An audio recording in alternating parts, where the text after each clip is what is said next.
네, 오늘 우리에게 주시는 하나님의 말씀은 여호수아 1장 1절에서부터 9절까지 말씀입니다. 구약 성경 319면입니다. 네, 우리 한 절씩 교독하시고 마지막 절은 함께 봉독합니다. 여호와의 종 모세가 죽은 후에 여호와께서 모세의 수종자 눈의 아들 여호수아에게 말씀하여 이르시되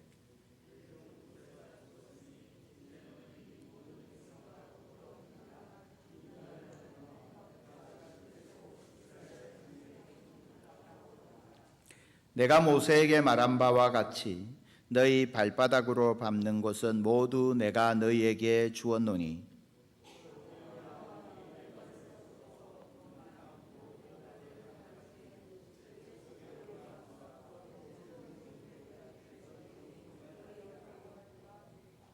네 평생에 너를 능히 대적할 자가 없으리니 내가 모세와 함께 있었던 것 같이 너와 함께 있을 것임이니라. 내가 너를 떠나지 아니하며 버리지 아니하리니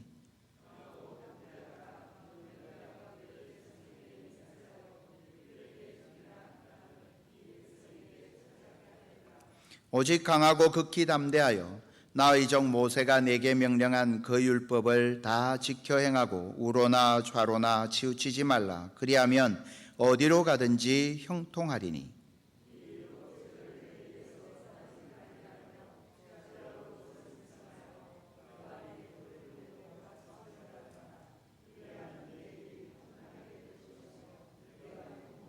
함께 봉독합니다.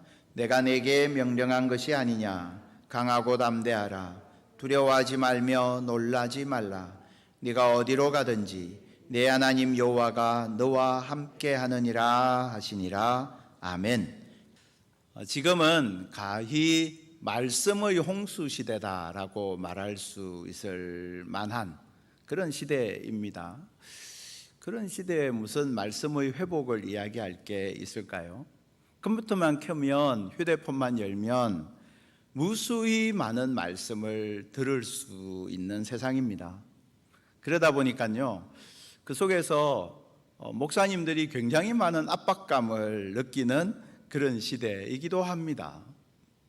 그러니까 늘 목사님들이 오늘은 내가 어떤 설교를 할까 굉장히 고민들을 많이 하죠. 성도님들도 오늘 목사님이 무슨 설교를 하실까 들어보자.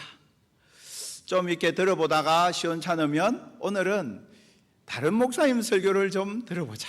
이렇게 하시죠. 말씀을 전하고 말씀을 듣는 것, 이건 굉장히 중요한 겁니다. 그런데 그것이 전부일까? 질문해 볼 필요가 있습니다. 말씀을 전하고 전한 말씀을 듣는 것 매우 중요한 것인데 그것이 전부일까? 1986년도로 한번 가보려고 합니다. 포스터 하나를 보여드릴 텐데요.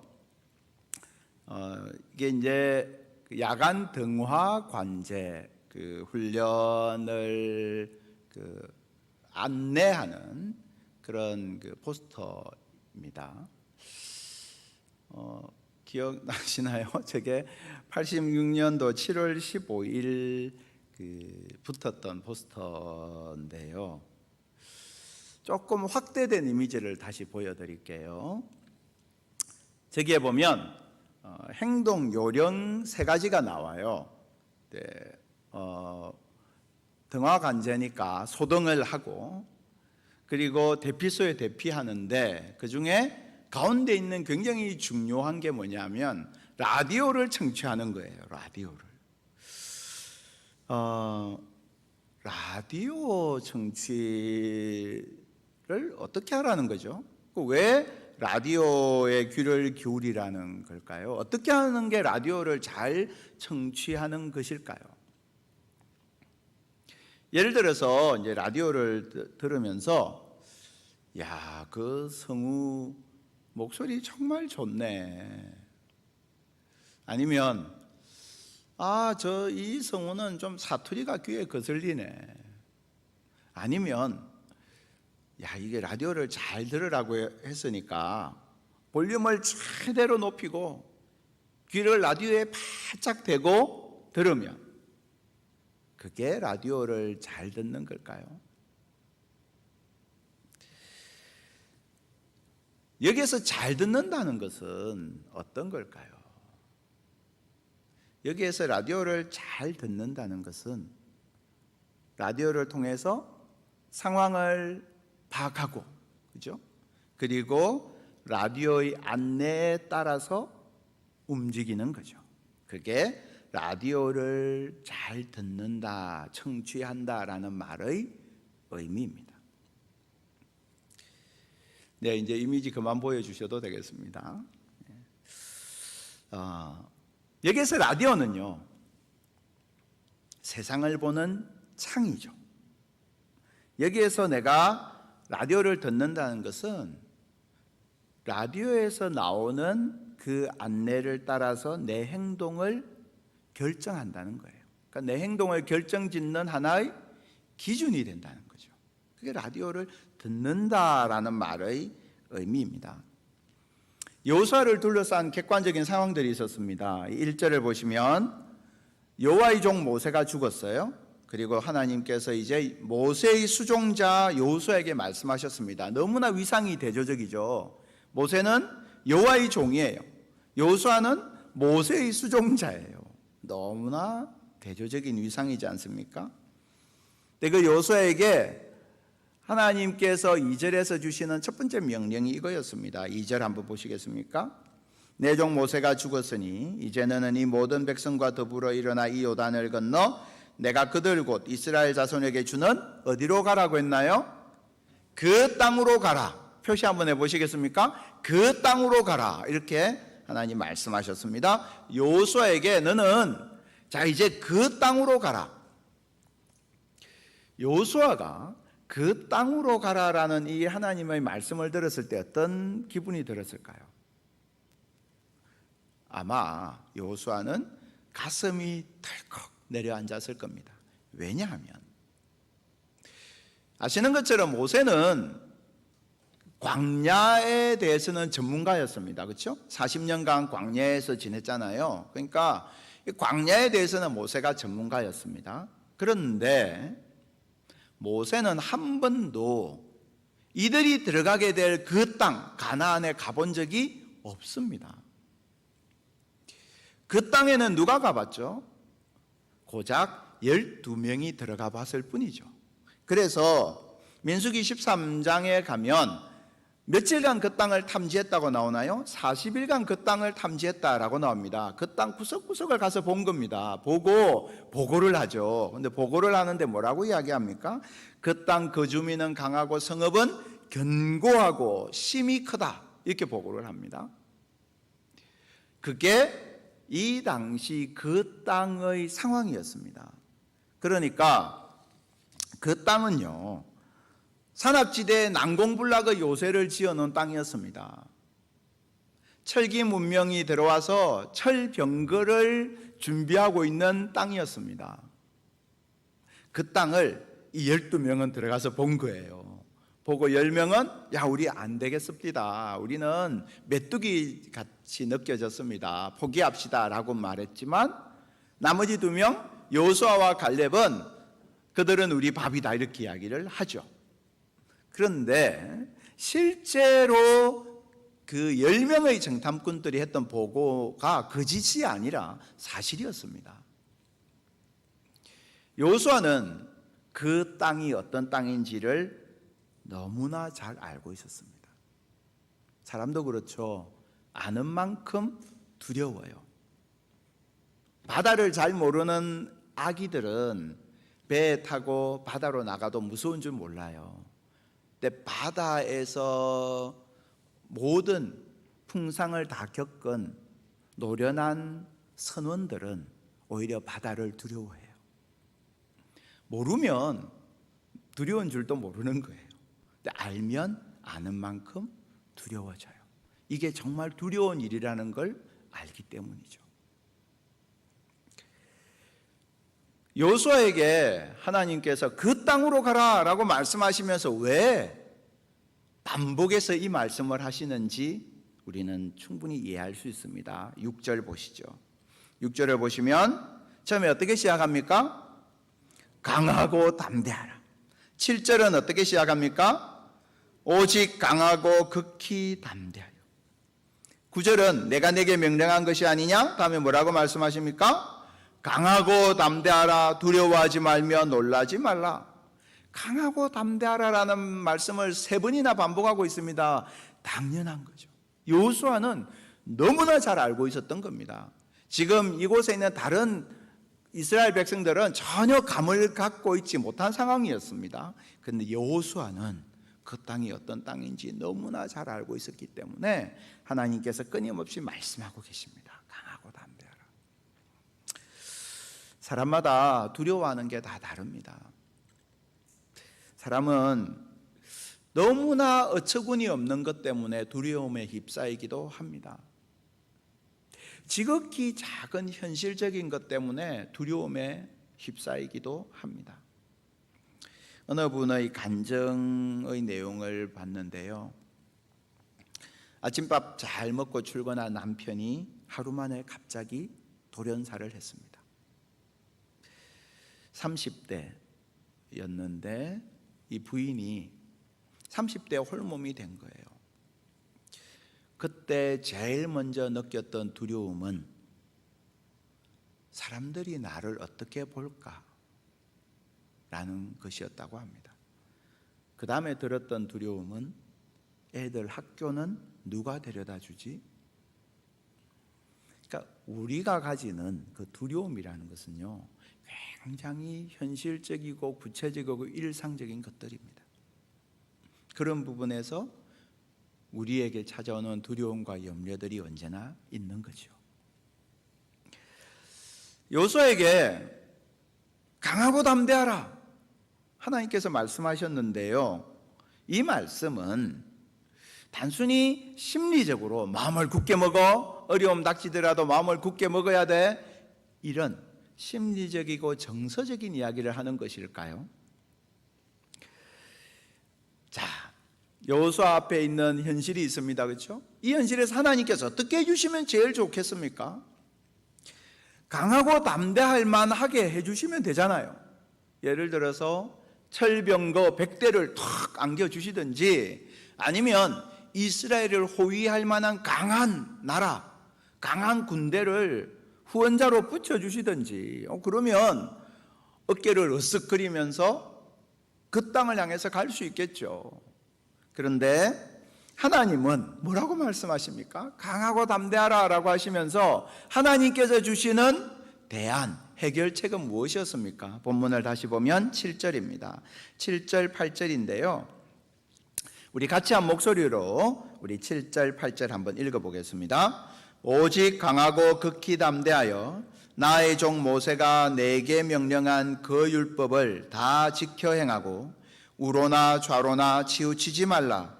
그리하면 어디로 가든지 형통하리니 이 율법책을 내 입에서 떠나지 말게 하며 주야로 그것을 묵상하여 그 안에 기록된 대로 다 지켜 행하라.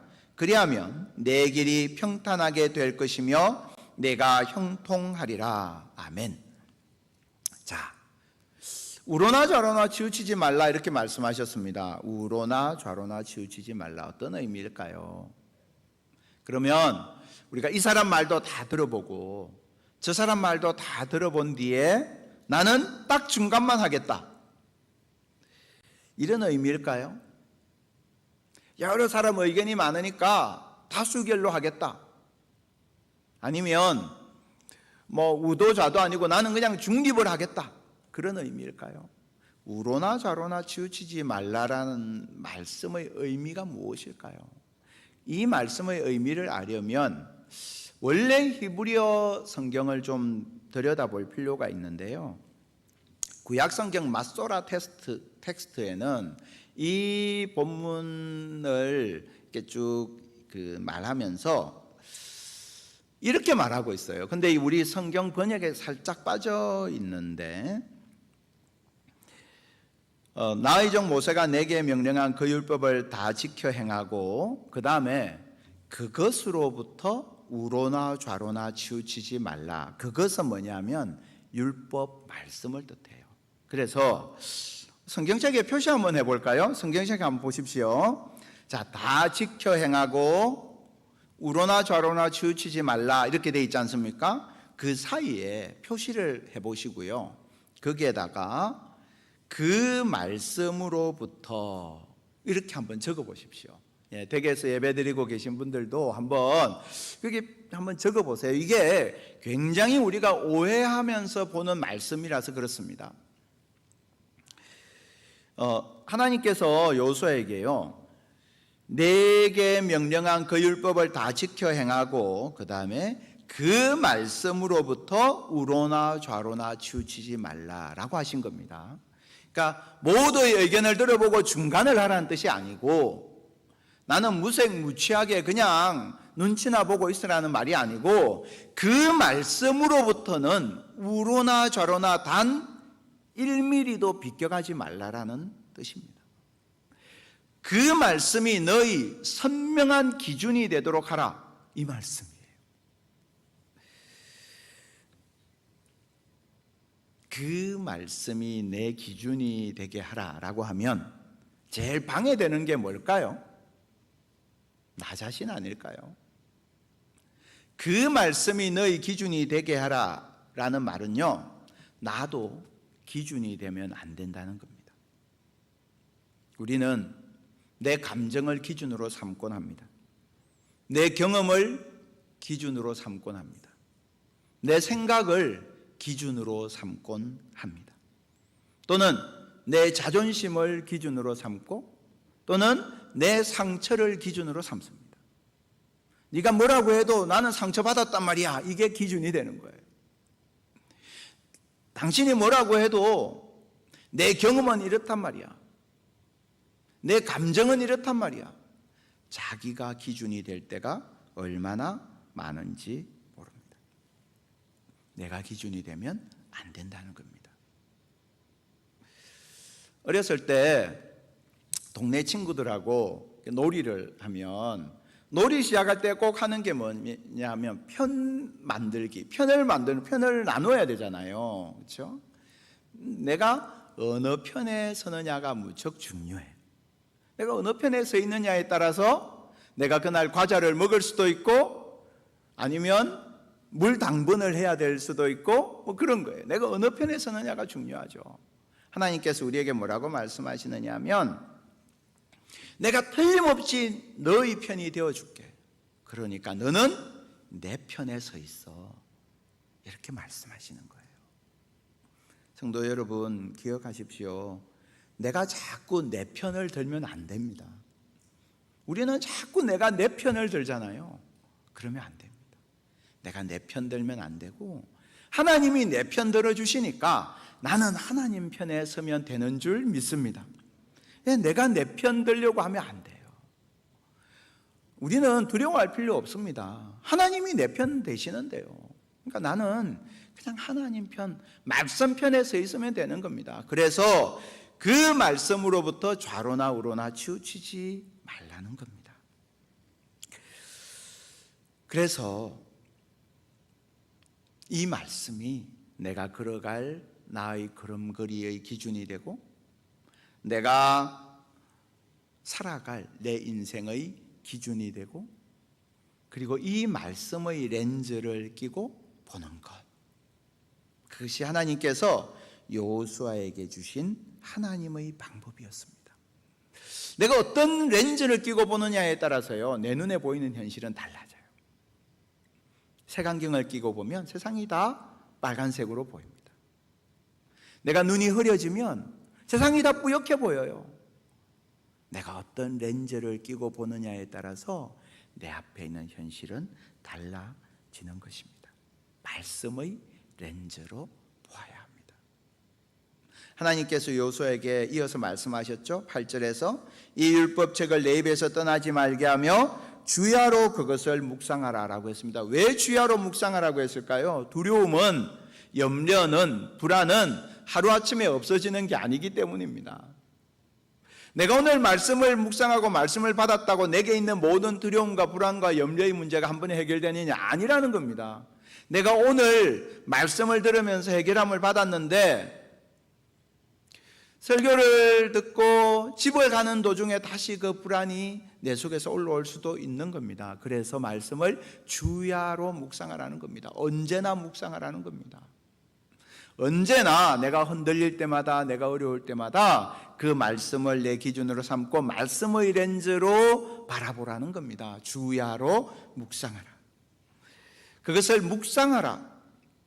이 묵상하라는 것은 지난번에 제가 그 설교 시간에 한번 나누었습니다. 7월 19일 날 이 말씀이 나를 살립니다 라는 제목으로 말씀을 전했었는데요.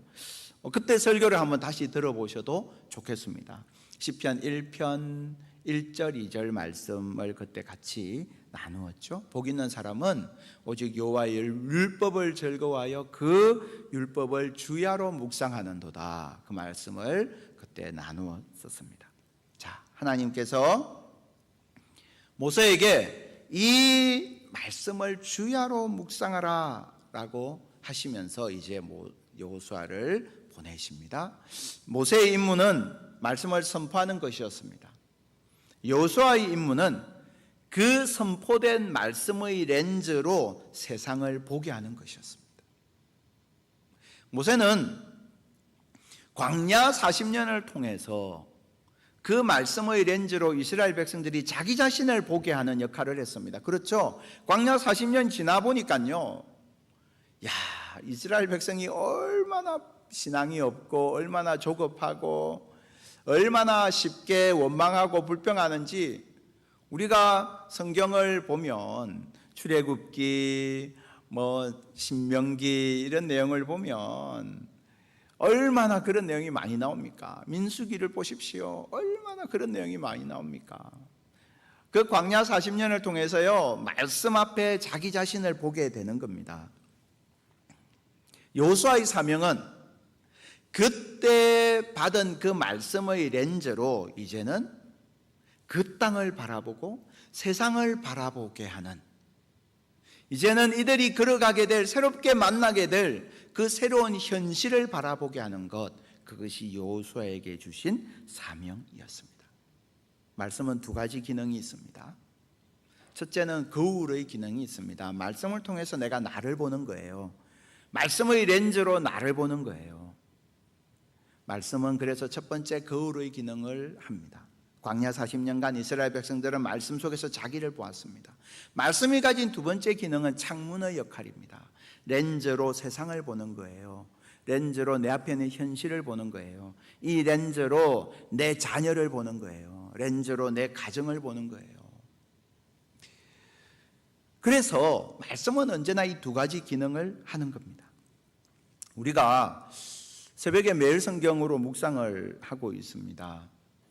매일 성경으로 묵상을 하면서 요셉 이야기를 지금 살펴보고 있는데요. 요셉은 성도님들 아시는 것처럼 다른 사람들의 꿈을 해석해주는 역할을 했지 않습니까? 언제나 다른 사람의 꿈을 해석해주는 사람이었습니다. 근데 제가 이 말씀을 이렇게 쭉 매일 성경으로 우리 새벽 예배 때 말씀을 나누고 있는데, 그러면서 제게 와닿았던 본문이 있었습니다. 우리 창세기 41장 같이 한번 찾아보실까요? 구약 성경 65면입니다. 창세기 41장 51절에서 52절까지의 말씀 우리 한번 찾아보도록 하겠습니다. 창세기 41장 51절에서 52절까지의 말씀.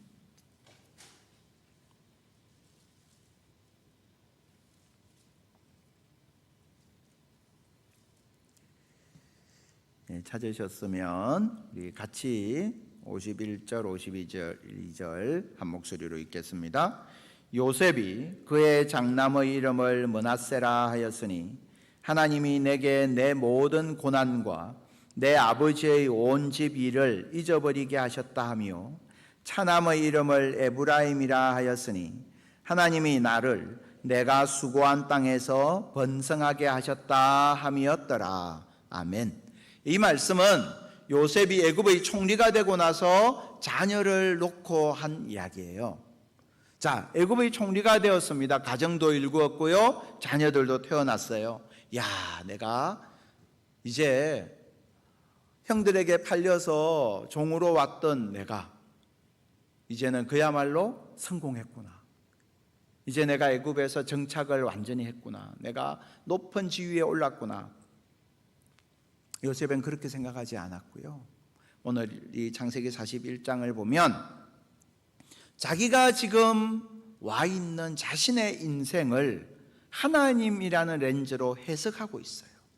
그래서 하나님이 내게 내 모든 고난과 내가 겪었던 상처를 잊어버리게 하시는구나. 그래서 장남의 이름을 므낫세, 그 고백이 담겨 있는 겁니다. 그리고 다시 하나님으로 자기 인생을 해석하는 거예요. 하나님이 나를 이 땅에서 번성하게 하셨다. 그래서 에브랄, 이렇게 이름을 지었습니다. 그는 자기의 관점으로 자기 인생을 바라보았던 것이 아니고 하나님의 해석으로 자기 인생을 해석하고 있습니다. 하나님의 말씀의 렌즈로 자기를 바라보고 있는 거죠. 그래서 지금 우리가 매일 성경 본문을 가지고 새벽 기도 말씀을 묵상하고 있고요, 주보에도 본문이 나오는데 그리고 홈페이지에도 보면 그 성서 유니온 홈페이지를 가보면 이게 뭐 본문도 나오고 해설도 나와요. 말씀을 가지고 내가 이 말씀 앞에 서고 말씀을 묵상하고 자신에게 적용하는 훈련을 계속 해보시기를 권해드리고 싶습니다. 그 외에 다른 묵상집을 사용하셔도 좋고요, 주보에 나와 있는 이 본문을 따라서 함께 묵상하셔도 좋습니다. 말씀 앞에서 내가 끊임없이 서는 것, 그것이 매우 중요합니다. 그리고 그 속에서 말씀이 참으로 말씀되는 회복이 우리에게 일어나게 됩니다. 자, 말씀이 첫 번째 거울이라고 했어요. 두 번째, 말씀은 창문, 렌즈로 바깥을 보게 하는 역할을 한다라고 했습니다. 우리가 잘 아는 신학자 중에요, 칼 바르트라는 신학자가 있습니다. 서구 사회가 물질 문명의 위기, 인종 갈등, 내전, 나라 간의 분쟁, 그러한 여러 가지 문제들을 가지고 찾아가서 인터뷰를 하는 아주 대표적인 신학자가 칼 바르트라는 사람이에요. 1962년도 타임지 표지를 보면 바르트의 얼굴이 타임지 표지에 이렇게 나오는데요, 이게 실제로 이 사람이 어느 정도 위상을 가지고 있는지를 우리에게 보여주는 것이죠. 근데 이분이 한 말 중에 우리가 보통 잘 아는 이야기가 한 손에 성경을 그리고 다른 손에 신문을, 이렇게 잘 알죠. 그런데요, 한 손에 성경을 다른 손에 신문을, 이 이야기는 사실은 좀 더 구체적으로 바르트가 하고자, 이 신학자가 하고자 했던 이야기가 있어요. 그 은퇴하고 나서 다음 해에 다시 타임지에 기사가 실렸는데요, 그 기사에서 자신이 40년 전에 젊은 신학도들에게 했던 말을 이렇게 회고하고 있습니다. 영어로 이렇게 나와 있는데요, Take your Bible, 성경을 취하십시오. And take your newspaper, 신문을 드십시오. And read both, 둘 다 읽으십시오. 보통 우리가 이제 여기까지 좀 아는데, but interpret, 해석하라는 거죠. newspapers, 신문을 해석하셔야 합니다. From your Bible, 성경으로 신문을 해석하십시오. 그러니까 이 신학자가 하는 말은 단순히 이게 두 개를 놓고 그냥 같이 둘 다 읽어라 이런 이야기가 아니고, 둘 다 보되 성경으로 신문을 해석해야 된다는 겁니다. 말씀의 렌즈로 세상을 해석해야 한다는 겁니다.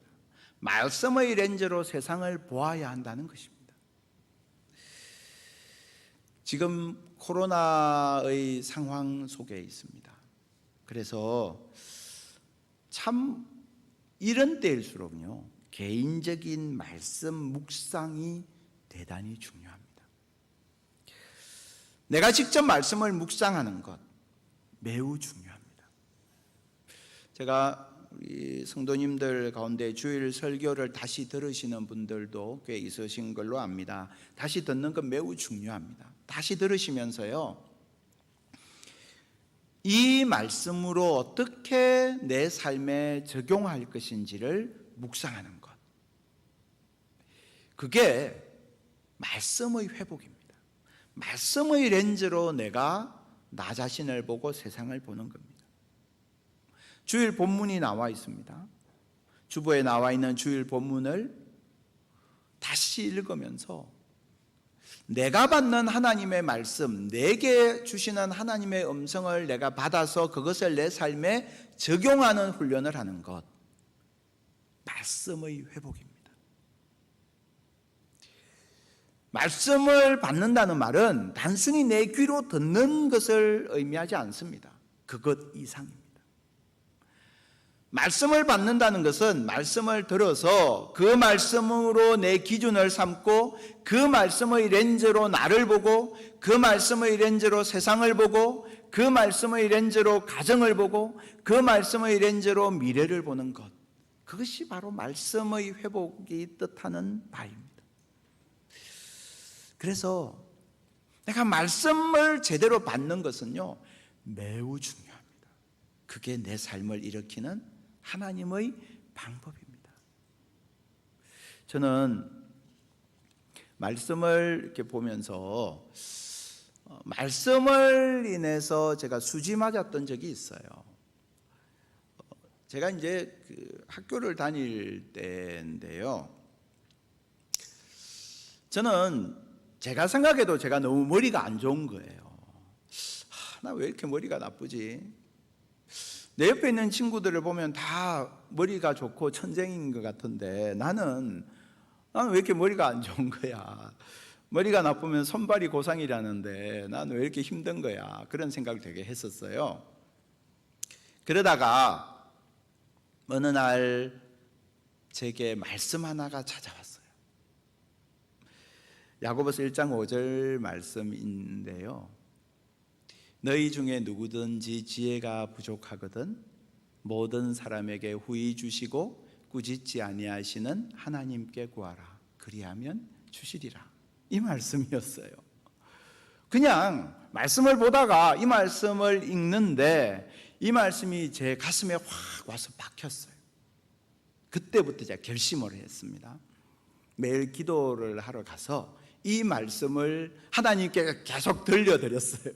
하나님, 너희 중에 누구든지 지혜가 부족하거든 모든 사람에게 후히 주시고 꾸짖지 아니하시는 하나님께 구하라. 그리하면 주시리라고 약속하셨잖아요. 하나님, 제게 지혜 주세요. 하나님, 제게 지혜 주세요. 저는 하나님 영광 위해서 공부하고 싶어요. 하나님을 드러내고 싶어요. 하나님, 제가 너무 지혜가 없어요. 제가 너무 부족해요. 하나님, 제게 지혜 주세요. 지혜 주세요. 야고보서 1장 5절을 가지고 계속해서 하나님 앞에 나가서 이 말씀 가지고 기도하기 시작했습니다. 그런데 이 말씀으로 그렇게 계속해서 기도하는 가운데요, 하나님께서 제게 점점 지혜를 주시고 제 눈을 밝혀주시고, 그리고 저희 모든 학업 가운데 하나님께서 놀라운 것으로 은혜를 부어주셨어요. 저는 이 야고보서 1장 5절 말씀 정말 좋아하고 이 말씀이 저에게 있었던 저희 아주 깊은 열등감과 고민을 해결해 주셨던 그런 말씀입니다. 성도님들에게도 그런 말씀들이 많이 있으실 겁니다. 말씀을 내가 받는 것은요, 내 인생에 있어서 하늘에 있는 자원과 보화를 나의 것으로 가지고 오는 겁니다. 그래서 말씀의 회복은 하나님을 위해서 좋은 게 아니고요, 나를 위해서 좋은 거예요. 말씀이 회복되어야 내 삶이 제대로 걸어가게 되는 겁니다. 모세는 떠났습니다. 모세는 없어요. 그런데 하나님 여호수아에게 말씀하시는 거예요. 여호수아야, 모세는 없지. 그렇지만 모세에게 주었던 그 말씀, 모세가 붙들었던 그 말씀은 너희 곁에 지금도 있잖냐. 그 말씀 가지고 살아. 하나님께서 여호수아에게 주셨던 말씀이었습니다. 모세가 떠난 빈자리, 인간 모세는 없지만 그를 통해서 주셨던 하나님의 말씀은 여전히 그 자리에 있기에 그 말씀을 기준으로 좌로나 우로나 치우치지 말고 걸어가라. 그것이 두려워하였던 여호수아에게 주셨던 하나님의 처방이었습니다. 사랑하는 성도 여러분, 말씀이 내 안에 들어오면 내 안에 있었던 두려움과 염려로부터 자유하게 되는 줄 믿습니다. 왜냐하면 갑자기 내가 용기 있는 사람이 되어서가 아니고 말씀이 내 안에 들어오면 하나님이 크게 보이기 시작하기 때문이에요. 말씀이 내 안에 들어오면 하나님이 얼마나 크신 분인지 알게 돼요.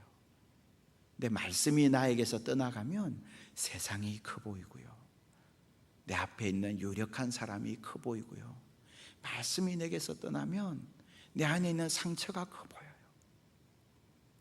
그러나 말씀이 회복되면 하나님이 커 보이기 때문에 나를 두렵게 했던 세상은 콩알만해지고, 나를 붙들고 있었던 내 안에 있는 상처는 작아지고, 나를 힘들게 했던 그 사람은 내게서 사라지고, 하나님의 말씀이 나를 이끌어가는 놀라운 은혜의 문이 활짝 열리는 줄 믿습니다. 그래서 우리는 주님의 높고 위대하심을 하나님 앞에 고백하는 것입니다. 주님의 그 높고 위대하심을 찬양하는 것입니다. 이 세상을 바라보면서 이 세상 우주 전체보다 더 크신 하나님을 우리는 그래서 찬양하는 겁니다. 그 하나님이 내 하나님이시기에 우리는 내 앞에 있는 그 땅을 향해서 담대하게 걸어갈 수 있는 것입니다. 바로 이 말씀의 회복이 우리 모두의 속에 임하기를 주님의 이름으로 축복합니다. 하나님 감사합니다. 하나님 앞에 정말 부족하고 연약한 사람들입니다. 세상 앞에 섰을 때는 인간적으로는 간이 콩알만해지는 그런 자들입니다. 그러나 말씀이 우리 안에 들어올 때에 크신 하나님을 만나게 되고, 말씀을 내 기준으로 삼을 때에 좌로나 우로나 치우치지 아니하고 하나님 주시는 은혜의 문을 향해서 담대히 걸어가게 되는 줄 믿습니다. 하나님, 그래서 사랑하는 우리 백성들, 정말 이 어려운 상황 가운데서도 하나님 말씀 묵상하고 그 말씀 적용하며 그 말씀의 회복을 누리고 살아갈 수 있도록 주여 도와 주시옵소서. 예수 그리스도 이름으로 기도드리옵나이다. 아멘.